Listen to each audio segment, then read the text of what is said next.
亲爱的朋友们，欢迎来到微光夜读。璇璇，快看，你男朋友来给你送惊喜了！我闻声迅速坐起，环顾四周，心中涌起一股莫名的感动。闺蜜李潇萌见我发愣，催促道：“快起来呀，别让你的白马王子久等了，快去开门迎接他吧！”我感激地看了他一眼，然后快步走向门口去迎接黄旭。门一开，就看到黄旭提着一个硕大的黑色行李箱，身后跟着一群我从未见过的面孔，想必是他的亲戚朋友吧。他们一拥而入，毫不客气地坐在我昂贵的沙发上，仿佛这里是他们自己家一般。一个拿着手机的男生急不可耐地将镜头对准我，催促着黄旭：“黄哥，可以开始了。”前生我曾纳闷，为何黄旭送钱还要录像？他当时柔情蜜意地解释说，这是为了记录下我们婚前每一个珍贵的瞬间。我那时竟然信以为真，却没想到他所谓的拍摄其实就是现场直播。那场闹剧般的直播竟然吸引了10万观众，在无数双眼睛的注视下，我接过了黄旭递来的那70万。然而那一刻却是我无尽梦魇的起点。我与黄旭曾有2年的情感纠葛，毕业之际，他满怀期待地向我求婚。然而当父母得知此事，却坚决反对我与他在一起。那时的我年少轻狂，误以为父母的反对仅因黄旭的家境贫寒，于是我毫无保留地将家人的态度告诉了黄旭。他毅然决定将家中仅有的70万作为彩礼，婚前赠予我，以此表达他的真诚与决心。我被他的举动深深打动，毫不犹豫地答应了。出于对他的疼爱与怜惜，我甚至主动提出在婚后将我的玛莎拉蒂与位于市中心的别墅过户到他名下。在众人的关注下，我接受了黄旭的70万。然而这一举动却激怒了父母，他们愤然宣布与我断绝关系。当我被家人赶出家门，黄旭的态度却瞬间转变，他要求我归还那70万。尽管内心充满伤痛，但为了自尊，我答应了他的要求。可是当我将那个装满70万的行李箱交还给他时，打开一看，里面竟然全是劣质的假币。这一幕被迅速传播到网络上，在各种营销号的炒作下，我成了一个假装富二代的拜金女，被指责骗取老实人的血汗钱。网友们甚至给我起了一个侮辱性的绰号“假币姐”。我因此被学校开除，原定的工作机会也被收回。每天我的家门口都堆满了各种废弃物和死去的动物，我不敢出门，只能依靠外卖维持生活。但随着时间的推移，连外卖商家和骑手都不愿意再为我服务。在饥饿的驱使下，我不得不全副武装地走出家门寻找食物。然而在路上，我却被网友认出，一个看似精神不正常的男子持刀冲向我。在路人的冷漠与鄙视中，我因失血过多而离开了这个世界。回想起前世的遭遇，我仍心有余悸。黄旭面带关切地望着我：“怎么了？看起来不太对劲，是不是哪里不舒服？”我微微摇头，轻声说：“我没事，不用担心。”黄旭绽放一个灿烂的笑容，对着直播镜头宣布：“今天是我和璇璇相识2周年的纪念日，我黄旭愿意用这70万现金作为聘礼，迎娶我心爱的何璇璇。”他边说边将那个沉甸甸的行李箱推到我面前，周围的人开始起哄，气氛一时热闹非凡。然而我从容不迫地拿出一个验钞机，微笑着说：“既然我的爱人这么有诚意，那我们就先来验验这些钱的真假吧。”现场突然安静下来，每个人的表情都变得有些尴尬，包括我最好的朋友李肖萌。我心中冷笑，原来前世他们都知道这钱的秘密，只有我被蒙在鼓里。我故作惊讶地问：怎么了？有什么问题吗？黄旭的一个朋友试图打破沉默：璇璇，你这样做是不是不太信任黄哥呀？直播间的弹幕飞快滚动，大多数都是对我的指责和谩骂。看吧，这就是所谓的爱情，你给出真心，人家却只看重你的钱。2年的时间，竟然还比不上70万的考验。这女人眼里只有钱，根本没有感情。兄弟们，看了这个，谁还敢真心谈恋爱呀？这种小仙女真是让人心寒。黄旭则装出一副受伤的样子：你真的不信任我吗？他眼眶似乎有些湿润。如果你坚持要验，那验完之后我们的订婚就取消吧。我不想娶一个不信任我的女人。再过去，每当我们有争执，他总会用这样的话来威胁我，而我每次都会因为深爱他而选择退让。但经历了一次生死，我已经不再是那个容易受伤的恋爱脑了。演戏这种把戏，谁不会呢？我用手轻轻抹了抹眼睛，手心里提前涂好的清凉油刺激的眼泪不停地流下来。你不信任我，我们在一起这么久了，我连你的开机密码都不知道，这还不叫信任？再说了，我是万福集团的大小姐，我家里这个条件，难道会贪图你那70万？直播间的弹幕风向立刻变了。天哪，这哪是什么拜金女，这分明是我们家出门历练的大小姐呀！小姐，老奴在这儿。这男的因为70万就谈什么信任不信任？小姐，这种男人不能要啊！小姐，你看我怎么样？我985毕业，身高188，年龄18。黄旭在操作直播间的朋友在镜头后面疯狂给他使眼色。黄旭根本没料到我会这样反驳他，一时之间竟不知如何回应。李肖萌反应过来，急忙拉着我：璇璇，这可是70万啊！如果验钞的话得验多久啊？别耽误时间了，我还约了5星级饭店呢，咱们拍完就赶紧去吃饭吧。对呀对呀，嫂子你就直接把钱收下吧。旁边的人也附和道。我挣脱李肖萌的手，带着责备的眼神看着黄旭。我本来想告诉你，为了和你在一起，我跟爸妈争取了好久，他们答应我，只要能看到你的诚意，就让我们在一起，所以我才带了验钞机过来。我并不是不信任你，而是想把实实在在的证据拍给我爸妈看。我为你做了这么多，现在却被你扣上不信任的帽子。好吧，既然你想分手，那我们就分手吧。黄旭这下真的慌了，连忙拉着我：宝宝，我错了。我甩开他的手：你错在哪儿了？其实我一直很奇怪，你既然给我送了70万，为什么又藏着掖着不让我看？难道这些钱是假的？直播间的观众终于反应过来了。对哦，我一直觉得他们的反应都很奇怪，既然是送钱，为什么不让验钞呢？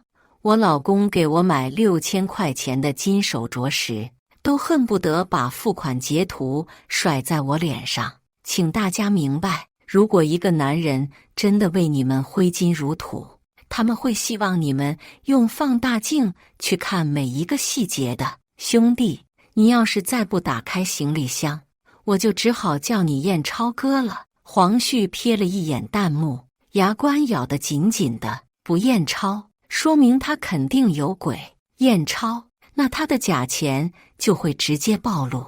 朋友看情况不对，立刻关了直播。我冷笑一声，再次甩开他的手。没什么好说的了，我们分手吧。说完，我头也不回地离开了。同时，我拨打了110，举报他们私闯民宅。处理完所有的事情，我毫不犹豫地打车回家。抵达家门口的那一刻，我愣住了。爸爸妈妈红着眼眶，急匆匆地从别墅里跑了出来。一个不可思议的念头闪过我的脑海：难道你们也重生了？我试探着问道：璇璇，你也回来了？爸爸的声音带着颤抖，妈妈的泪水夺眶而出。他上前紧紧地抱住我，双手在我背上不停地轻拍着。你怎么这么傻？当初为什么不告诉我们？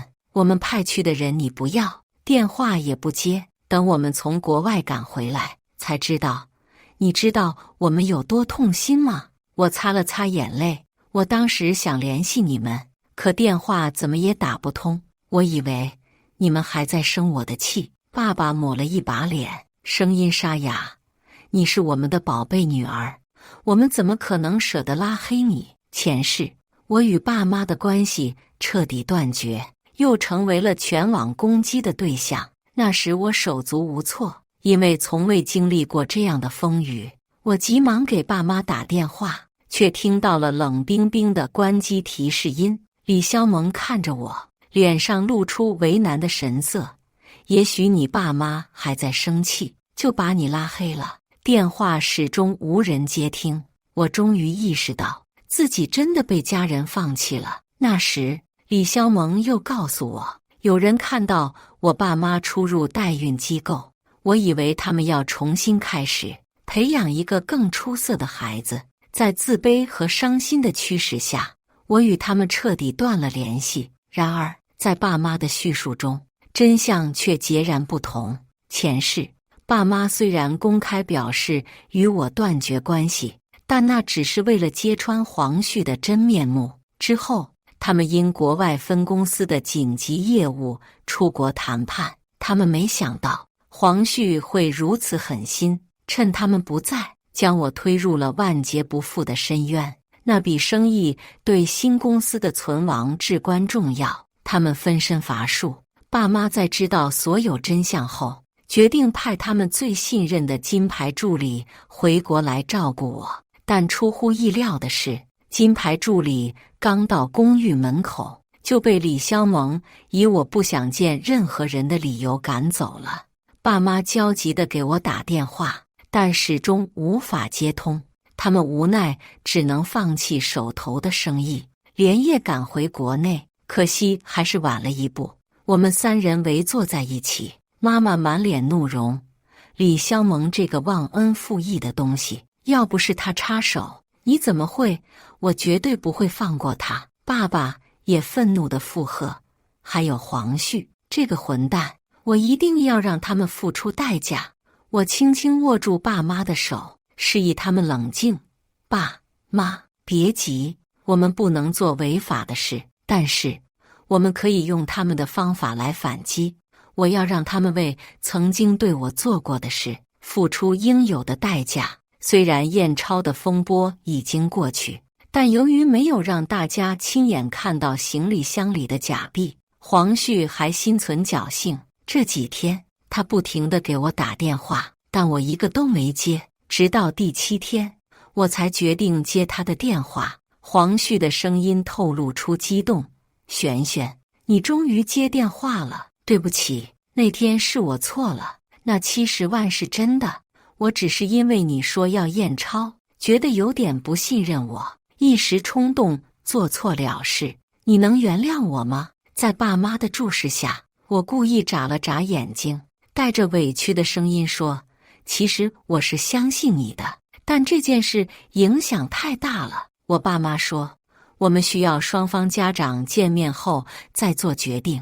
黄旭听了非常激动，连声答应。如果是上辈子的我，可能会觉得他真的是爱我到无法自拔，但现在我知道，他只不过是个善于伪装的人罢了。我把双方家长的见面地点安排在了5星级大酒店，我们在包间里等待了10几分钟，黄旭才带着他的父母姗姗来迟。黄旭的父母一直以来都看不起我，他们总觉得我以后肯定会有一个弟弟，而家产最终会传给男丁。我这个所谓的大小姐，嫁出去之后肯定就拿不到家里的一分钱。他们曾经说过，娶这种媳妇回家，既不做家务，也不想生男孩，难道娶回来当祖宗供着吗？黄旭的父母走进包间，动作缓慢地坐了下来，可能是没见过这么多奢华的东西，他们忍不住四处张望，摸摸这个，看看那个。黄旭的爸爸注意到我们的目光，便清了清嗓子，故作镇定地说：“先点菜吧。”他们拿起菜单，眼睛瞪得大大的，满是惊讶。来1只帝王蟹，1只怎么够？来2只吧，还能打包1只回家吃。还有这个炖海参，1头鲍都要2份。这个什么龙凤呈祥、蚂蚁上树，都来1点。点了一大圈菜之后，我们终于进入了正题。黄旭的妈妈用斜眼看着我：“亲家，说实话，林璇璇这个儿媳妇，我们真的不是很满意。”我爸的脸立刻黑了，他再也忍不住大声喝道：“黄旭，这就是你的诚意！”黄旭连忙拉了拉他爸妈的衣袖：“林叔叔，您别介意，我爸妈是农村人，没什么文化，但我保证，等璇璇嫁给我，我绝对不会让她面对任何婆媳矛盾。”黄旭的妈妈听到他为我说话，不满地嘀咕：“儿子，你在说什么呀？这种被你玩腻的女人，除了嫁给你，还能嫁给谁？应该是她求着要嫁给你才对。”我爸猛地一拍桌子：“我看没什么好谈的了，你们走吧。”黄旭急得满头大汗，他赶紧把他爸妈拉到隔壁房间：“爸妈，你们能不能别坏我的好事？我之前在家是怎么跟你们说的？”他妈妈撇撇嘴：“我就是看不惯女人骑在男人头上，这像什么话？我都跟你们说了，她是千金大小姐，有点架子是应该的。大小姐怎么了？你还是个男人呢。她一个女人家能有多少嫁妆？你姐结婚的时候，我就1分钱都没给，还拿了18万彩礼呢。”黄旭无奈极了，片刻之后，他比了个手势：“5万，这么少？不是5万，是5个亿。”什么？黄旭的爸妈惊讶地失声喊道：“他手里的股票市值5个亿，还有大量的现金流、豪宅和豪车，不然你们以为我为什么看上他？”等黄旭一家3口从包间出来后，他们的态度已然截然不同。黄旭的母亲紧握住我的手，语气中满是和蔼与歉意：“璇璇呀，刚才阿姨言语不当，你别往心里去。我这农村人没啥见识，你多多包涵。”我微微动容，带着些许期待看向我的父母。妈妈轻咳一声，故作勉强地说：“要不是我女儿喜欢你，我早就给她物色个更般配的了，哪还轮得到你？”“是，您说的对。”黄旭在一旁陪笑，但眼中闪过一丝狡黠。“不过嘛，即便我女儿认定了你，那70万还是得拿出来。这钱我们家不缺，你就当是做善事捐了吧。做不到的话，一切就免谈了。”70万？什么70万？黄旭的母亲惊愕地站了起来：“还没结婚就要70万？你们不是想骗钱吧？”我爸爸毫不客气地回应：“拿不出就请便，别想吃天鹅肉。”黄旭急忙表态：“会给的，一定会给的。”经过黄旭的一番劝解，爸爸的脸色才稍有缓和。此时菜肴陆续上桌，服务员拿着账单询问：“请问哪位结账？”场面一度陷入沉默。黄旭的父亲慢悠悠地开口：“亲家这么富裕，不如就亲家来结吧。”爸爸冷笑一声：“怎么，连顿饭钱都付不起？你们是看上我家的财产了吧？”黄旭赶紧掏出信用卡，一刷便是10万整，信用卡的额度瞬间归零。看着他们心疼不已的表情，我心中暗喜不已。饭后，黄旭与他的父母急忙离去，显然是筹款之事迫在眉睫。他们家境本不富裕，为了黄旭的学业，父母昔日已向亲友求助多次，即便用亲女儿的彩礼偿还了部分债务，但仍有大量欠款未清，再次借款显得尤为困难。在无奈之下，黄旭决定冒险尝试高利贷。然而，作为一个初出茅庐的大学生，贷款机构对他的信任有限，最多只愿贷出30万。面对这一困境，黄旭竟转而向一个我意想不到的人寻求帮助——李肖萌。在大学时代，我与李肖萌结缘，那时我因无意间显露的财富而遭到孤立，唯有李肖萌愿意与我为伴。为了维系这份难得的友情，我对他百般呵护，有求必应。无论是名贵的包包、鞋子还是衣物，只要我拥有，便定有他的一份。毕业后，李肖萌求职无门，也是我伸出援手，让他在我那宽敞的公寓中免费栖身。然而，我全心全意的付出，却换来了他的背叛。重生后，我对他产生了深深的疑忌，于是在他的公寓里秘密安装了监控。就在黄旭踏入公寓的那一刻，监控发出了陌生人的提醒。当我打开监控画面时，映入眼帘的竟是黄旭与李肖萌紧紧相拥的场景。我瞬间心寒了，原来他们早就背着我搞到了一起，而李肖萌竟然为了一个凤凰男就想置我于死地。两个人云雨一番后，黄旭道明来意，李肖萌沉默一瞬。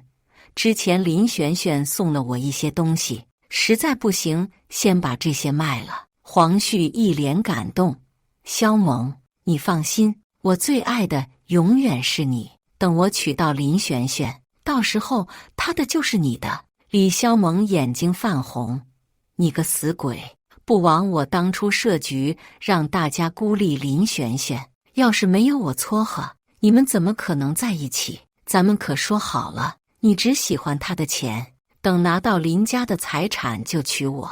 我拳头攥到发白，原来一切都是他们两个人的阴谋，原来他们这么早就给我设好了陷阱。好啊，那这局就看谁玩死谁。我拿起手机给李肖萌打电话，语气带着焦急，肖萌，我爸妈把我的卡停了。那边李肖萌愣住，怎么回事？我爸妈还是有点不太喜欢黄旭，他们现在气头上，决定让我尝尝教训。我撒娇一般，我现在没钱了，能不能先拿之前送给你的那些东西卖了凑点钱？随后我补充，你放心，到时候我3倍补偿给你。李肖萌狠狠咬着下唇，毕竟他的东西都是我送的，如果贸然拒绝，那这么多年在我面前打造的人设就要崩塌了。在他们目的达成之前，他还不能得罪我。他勉强扯了个笑，行，你过来拿吧。挂了电话，两个人面色都不太好看。李肖萌看向黄旭，怎么办？黄旭犹犹豫豫地说，要不然你帮我贷个款。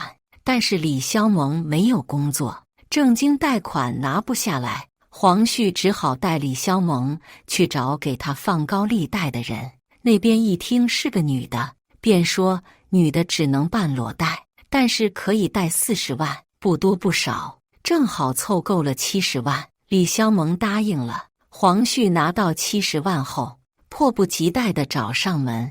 我打开早就注册好的账号，一键开启直播。黄旭愣住，为什么要直播？我一脸天真，办好事当然要让大家看到啊！而且现在网上都说你是假超哥，正好咱们趁这个机会澄清一下。黄旭，我上次提到的那个机构，大家评价似乎不太好，我已经联系了小红花公益组织，我们直接捐款给山区的妹妹们吧。黄旭笑了笑，有些不自然地说，那个机构其实挺不错的，网上的评论不一定准。我皱了皱眉，有些不悦。我只是想给那些用不起卫生巾的妹妹们捐款，有问题吗？直播间的观众们都是从黄旭的直播间转过来的，他们都很清楚事情的经过。看到黄旭有些推脱，网友们开始猜测，为什么非要捐给那个机构？是不是有熟人想诈捐啊？假钞哥变诈捐哥，舍不得70万就直说嘛，又想攀高枝，又不想付出，这算盘打得我在广东都听到了。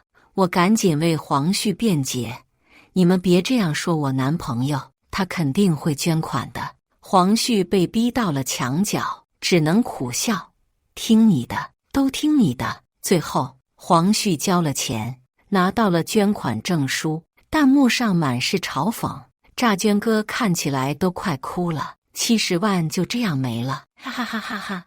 我故意装作没看见，甜蜜地对黄旭说，我就知道你最爱我。黄旭嘴角抽了抽，那当然。和黄旭复合后，我开始扮演一个深陷热恋的女孩，几乎整天黏着他。以前我总是心疼他没钱，不仅不让他买东西，还经常用自己的私房钱补贴他。但现在我治好了自己的恋爱脑，只想着怎么从他的口袋里掏钱。每天我拉着黄旭到处购物，黄旭为了支持我的高消费，本着舍不得孩子套不着狼的原则，又办了不少小额贷款。短短半个月，他就把能借款的软件都借了个遍。这期间，我还时不时发一些只有李肖萌可见的朋友圈来刺激他。为了防止他们私下联系，我还得扮演一个没有安全感的小女孩，每天都要查看黄旭的手机。黄旭为了保险起见，整整半个月没有与李肖萌联系。然而，随着时间的推移，他的生日即将到来，李肖萌在连续的刺激下，终于无法忍受，主动给黄旭打了电话。黄旭在接到电话后，脸上闪过一丝犹豫的神情。我注意到他的表情，便上前整理了他的衣领，体贴地说，是不是公司有什么急事？你刚入职，如果有事就赶紧去处理吧，不然我怕领导会对你有意见。黄旭一脸感激，他在我额头上亲了一口，感激地说，谢谢宝贝，我忙完就会马上回来陪你。我尽量掩饰自己的厌恶，微笑着送他离开。果然不出我所料，黄旭离开后直接前往了李肖萌的公寓。我微微一笑，拿出了手机开始直播。为了这一天，我在黄旭设局让我进行第一场直播的时候就开了这个直播账号。因为验钞和捐款的事件，这个账号迅速积累了近100万的活跃粉丝。我一开播，直播间马上就有上万观众涌入。我一脸甜蜜地对观众说，今天我男朋友生日，我要去给他送一份大礼。等我忙完了，我会在直播间抽取10个幸运观众，每人打赏1万块钱，就当是为我男朋友庆祝生日了。观众们兴奋不已，纷纷留言，我靠，富婆姐，你就是我唯一的姐。姐，听我一句劝，别找凤凰男，你看看我呀，我是华氏集团太子爷，咱们门当户对，一看就很配，真羡慕那个男的，何德何能让富婆姐这么爱。我提着蛋糕和礼物，坐着私家车直奔李肖萌的公寓。站在公寓门口，我笑着对观众说，咱们就悄悄进去，吓一吓他。说完，我使用指纹识别，一键开门，观众们惊呼连连，卧槽，卧槽，富婆姐，你被绿了，凤凰男果然靠不住啊。我愣愣地站在门口，手中的蛋糕摔在地上，一塌糊涂。只见正对着大门的沙发上，2个全身赤裸的男女紧紧抱在一起，难舍难分。他们听到声音后，下意识地朝这边看过来，两张毫无遮掩的脸直接被镜头拍了下来。我尖叫一声，冲过去，抓住李肖萌的头发，使劲抽打他的脸。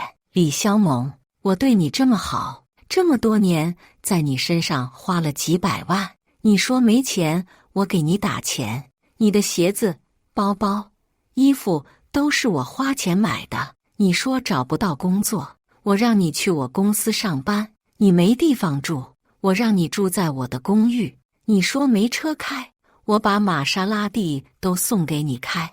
你就是这样对我的，你居然跟我男朋友搞在一起，你还要不要脸？李肖萌被我打的，从一开始的尖叫变成惨叫。等我松开手，他的脸已经肿成了猪头。如果他这时候睁开眼看我，便能看到我满身的恨意和杀意。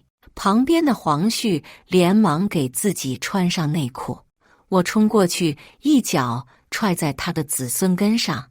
黄旭，我他妈看错你了，我们分手。弹幕显然被这个巨变给震惊了，甚至有人开始扒起了李肖萌的身份。李肖萌这个名字好熟悉呀，我想起来了，这不是我关注的那个炫富博主吗？他每天都在分享自己买了什么新款高奢，还在网上打造富婆的人设，原来都是富婆姐送的呀，好恶心的寄生虫白眼狼！官方能不能把这种人封杀了？姐，我真的同情你，被男朋友和好闺蜜背刺，实在不行去算个命吧，姐，你也太惨了。我把目光从屏幕上收回来，努力把上扬的嘴角压下，最后狠狠甩了黄旭一巴掌，就头也不回地离开了。出门之后，我关掉了直播。黄旭果然衣衫不整地冲了出来，他扑通一声跪在我面前：“宝宝，我错了，我不是故意的，都是李肖萌这个贱人勾引我。”我眼含热泪：“你实话告诉我，你们什么时候搞在一起的？”黄旭顿了顿：“没有，我们没有搞在一起，今天就是意外，我也不知道他怎么就扑上来了。你到现在还在骗我，你不是说回公司吗？”我冷冷地质问黄旭。黄旭眼神闪烁，急中生智道：“我确实回了公司，但你之前不是一直想要 C 家那款绝版的钻石项链吗？李肖萌给我打电话说他买到了，我过去就是为了帮你取项链啊。”他的脸上逐渐露出了那种被羞辱的神情，仿佛自己真的受了莫大的委屈。我不得不承认，他的演技确实精湛，甚至连他自己都被骗过了。我装作犹豫了一下，露出心软的表情：“那我就再信你一次，不过我再也不想见到李肖萌了。”说着，我甩开他的手：“你先处理好李肖萌的事情，再来见我吧。”黄旭连忙掏出电话打给李肖萌：“李肖萌，我们以后不要再联系了。”他生怕李肖萌多嘴，连忙补充道：“我是认真的，我们一刀两断，我欠你的那些，我以后会还的。”就这样，刚要挂断电话，李肖萌急忙哀求道：“我们见一面吧，我有很重要的事情跟你说。”黄旭看了我一眼，我哼了一声：“你自己解决。”说完，我转身就走。黄旭在我身后大喊：“林璇璇，不管你信不信，我永远最爱你。”而这句话被李肖萌一字不落地听了进去。黄旭回到李肖萌的公寓，李肖萌脸色苍白地看着他，下意识想要搂上去。黄旭后退一步，避开了他的接触。李肖萌神情受伤：“你刚刚说的都是假的，对不对？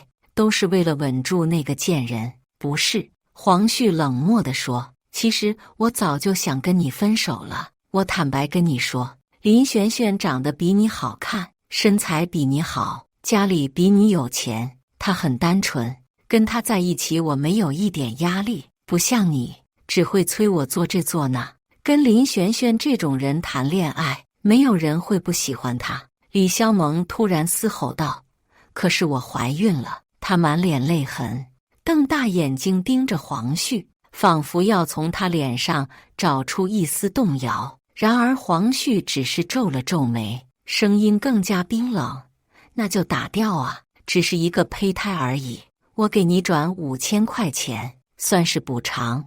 我们从今天开始就彻底结束吧。”李肖萌震惊地看着他，仿佛不敢相信自己的耳朵。那40万的贷款呢？你要我怎么还？他的声音带着哭腔和无尽的绝望。你放心，跟林璇璇结婚之后会还给你的。黄旭离开，门发出一阵巨响，李肖萌颓然倒地。片刻，他拨通了一个电话：“林璇璇，我们见一面吧。”李肖萌约我在一个僻静的咖啡厅见面。对不起，我不应该勾引你的男朋友，我那天就是喝了酒，不小心把他当成别人了。沙肖萌小心翼翼地看着我：“璇璇，我们4年的朋友，看在我陪了你这么久的份上，你可以原谅我吗？”我拿起咖啡抿了一口：“这4年，你对我有一刻是真心的吗？”李肖萌扯了扯嘴角：“当然是真心的，但是你连我不喜欢喝美式都不知道。”我放下咖啡，突然一阵眩晕袭来，最后一刻看到的是李肖萌笑容狰狞的脸。等我睁开眼，眼前是破旧的仓库，而我被麻绳牢牢捆在一个椅子上。“李肖萌，你到底要干什么？”李肖萌神色疯狂：“这还不明显吗？当然是找人强暴你啊！”几个流里流气的男人从门口走进来，压制住李肖萌，另一人则来为我松绑。“按老规矩办，那些恶心的东西别给我看。”我冷冷地吩咐。李肖萌惊恐地尖叫：“你们要干什么？为什么要放他走？”其中一个小混混轻蔑地踩在他的脸上：“咱们这行业，谁给钱多就听谁的，懂吗？”我头也不回地走出了仓库。李肖萌那撕心裂肺的哭喊声在背后响起：“李肖萌的孩子没了，我特意叮嘱过，别弄出人命，所以那些混混还算有分寸。”李肖萌满身是血和泥污，步履蹒跚地从那个仓库逃了出来。他既没胆子报警，也不敢去医院治疗，因为这一切的阴谋都是他策划的。如果他拿不出证据来证明是我指使的，那么即使报了警，警察也只会认为是他自作自受。李肖萌只能躲躲藏藏，他害怕在大街上露面，他藏在肮脏阴暗的角落里，勉强支撑着自己回到了公寓。一进门，他就崩溃大哭。黄旭提着行李从卧室走出来，看到李肖萌的惨状，两人都愣住了。李肖萌惊慌失措，想要遮掩自己的狼狈。黄旭看着他衣衫褴褛、伤痕累累的样子，立刻就明白了发生了什么。他脸上露出嫌恶的神色：“李肖萌，你怎么会沦落到这种地步？”李肖萌无言以对。他注意到黄旭手中的行李箱，慌忙问道：“你拿行李做什么？”璇璇说：“这个房子他不要了，我帮他清理一下，就准备卖掉。”黄旭冷漠地回答：“不能卖呀，卖了房子我住哪儿？我现在什么都没有了，你难道要我去睡大街吗？”李肖萌急切地喊道。黄旭却冷漠地说：“那跟我有什么关系？”李肖萌的眼中闪过一丝疯狂的恨意：“黄旭，你别忘了，我们是一条船上的，我要是完了，你也别想好过。”黄旭大怒，狠狠地踹了李肖萌一脚。身体虚弱的李肖萌在突如其来的冲击下不慎摔倒，头部重重地磕在了凸起的台阶上，鲜血迅速染红了地板，情况触目惊心。黄旭惊慌失措地检查着李肖萌的状况，然而他已经没有了任何反应。在绝望之中，黄旭环顾四周，目光落在了公寓角落的冰柜上。他决定采取极端手段，将李肖蒙的尸体藏进冰柜中。处理完这一切后，黄已经筋疲力尽，他躺在地上，给我打了一通电话，谎称自己要回老家一趟，并叮嘱我最近不要去他的住处。而我早已知晓他的秘密。在他离开的那一刻，我开始了我的计划。我在网上发布了关于李肖蒙的寻人启事，并在视频中泪流满面地表达对他的担忧。尽管知道李肖蒙的背叛，但我仍然表现出对他的关心与宽容。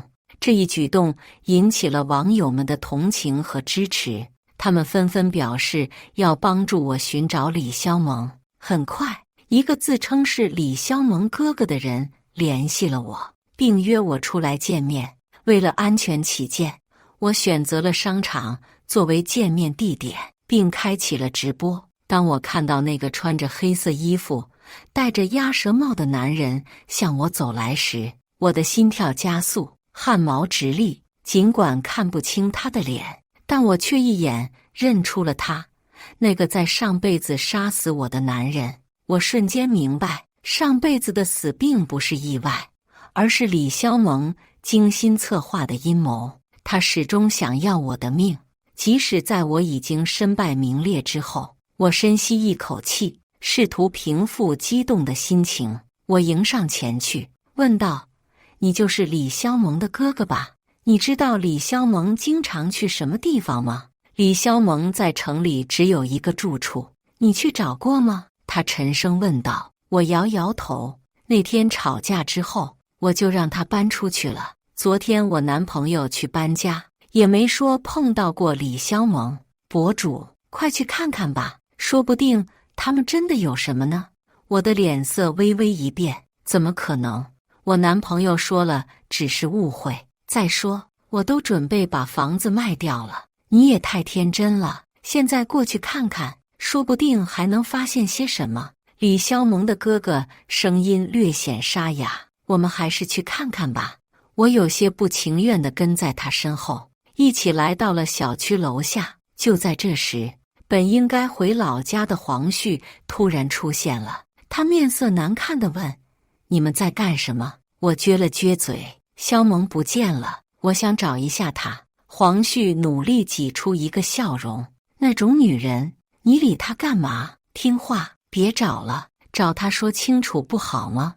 万一那天她不是故意的呢？”情绪有些失控的黄旭突然大声吼道：“我说了别找了。”没听见吗？李肖蒙的哥哥立刻警觉地看向他：“你是不是对他做了什么？”黄旭面色苍白，后退了2步。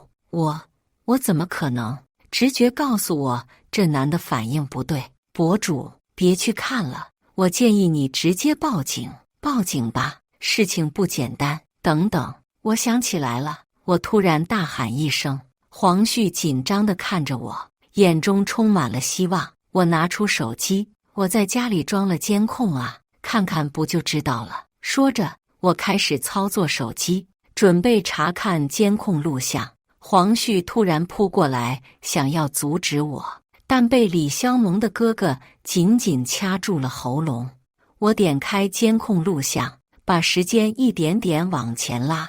当看到黄旭跪在地上擦拭红色的东西时，我整个人愣住了，弹幕也瞬间炸开了锅。天哪，他这是在处理杀人现场吗？监控录像的每一帧都像锋利的刀片，切割着现场每一个人的心。黄旭跪在地上，手中拿着抹布，那红色的液体在地板上蔓延，如同盛开的死亡之花。李肖蒙的哥哥脸色惨白，他松开黄旭的喉咙，后退几步，仿佛无法相信眼前的一切。直播间的弹幕疯狂滚动，网友们纷纷发出惊呼和谴责。我深吸一口气，努力让自己保持冷静。我知道，这一刻是我彻底摆脱黄旭和李肖蒙这2个噩梦的开始。看到了吗？我冷冷地问黄旭：“这就是你的诚意？这就是你对我的爱？”黄旭面色惨白，他挣扎着想要解释，但我已经不想再听。我转身对李肖蒙的哥哥说：“报警吧，让法律来制裁他们。”李肖蒙的哥哥点了点头，他颤抖着拿出手机拨打了报警电话。很快，警笛声在小区楼下响起，警察迅速封锁了现场。黄旭被警方带走，他的脸色苍白如纸。我知道，等待他的将是法律的严惩。而李肖蒙，虽然他侥幸逃脱，但他的阴谋已经被揭穿，他的名声已经彻底臭了。这场风波过后，我的生活逐渐恢复了平静。我辞去了工作，开始专注于自己的生活和事业。我利用自己的资源和人脉，创办了一家慈善机构，致力于帮助那些需要帮助的人。时间如流水般逝去，我的生活变得越来越充实和有意义。